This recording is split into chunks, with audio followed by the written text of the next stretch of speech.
King's Christian Kids for Christ with Bible stories to live by.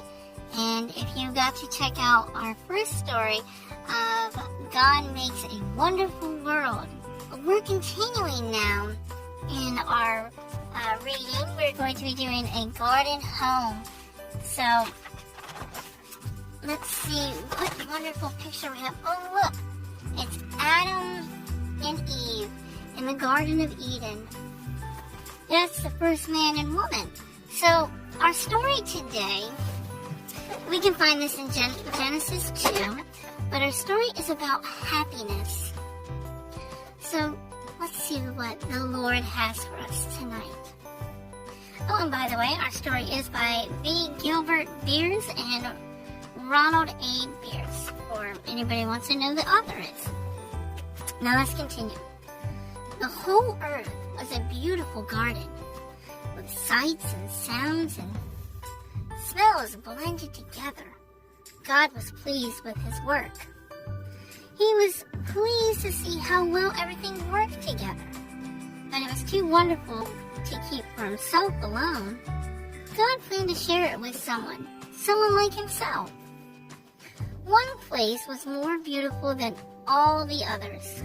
God created man and named him Adam, and put him in charge of this beautiful garden called Eden. There wasn't much for Adam to do in Eden, for everything worked together the way it should. But one day, God brought each kind of animal to Adam, so that he could name them.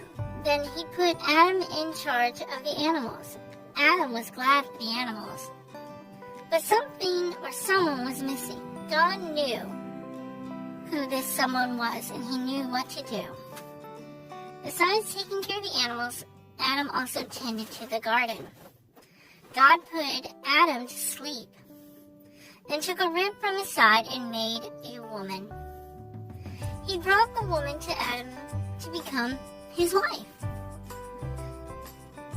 Together, Adam and his wife lived happily in Eden. Why shouldn't they be happy? What more could they need? Adam and Eve not only had everything they needed, but they also had everything they wanted. Then God told them something they could not have, something they should not want. You may eat anything in the Garden of Eden except one fruit. God told them, if you eat of the fruit from the tree of the knowledge of good and evil, you will die. Adam and Eve listened carefully to God. As long as they obeyed God, they lived happily in their garden home. Now, here's some things for us to think about, my friends. Think about the things Adam and Eve had. What more did they need? What more should they have wanted? Now think about the things that you have. What more do you need? And what more do you want? From our lesson that we can get from our reading is this story, we're learning about happiness. God has given them a wonderful place, and as long as Adam and Eve obeyed God, they were happy. And as long as you and I obey God, and as long as we obey our parents, we can be happy too. Now, here's something that we can do. Do you remember the last time you felt unhappy? Now, let's all think about the last time we felt unhappy. Let's ask ourselves what happened just before that.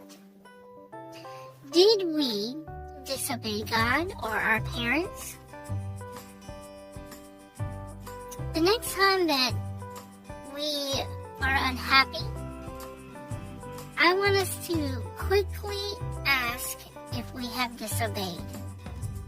We want to be in obedience with God, my friends.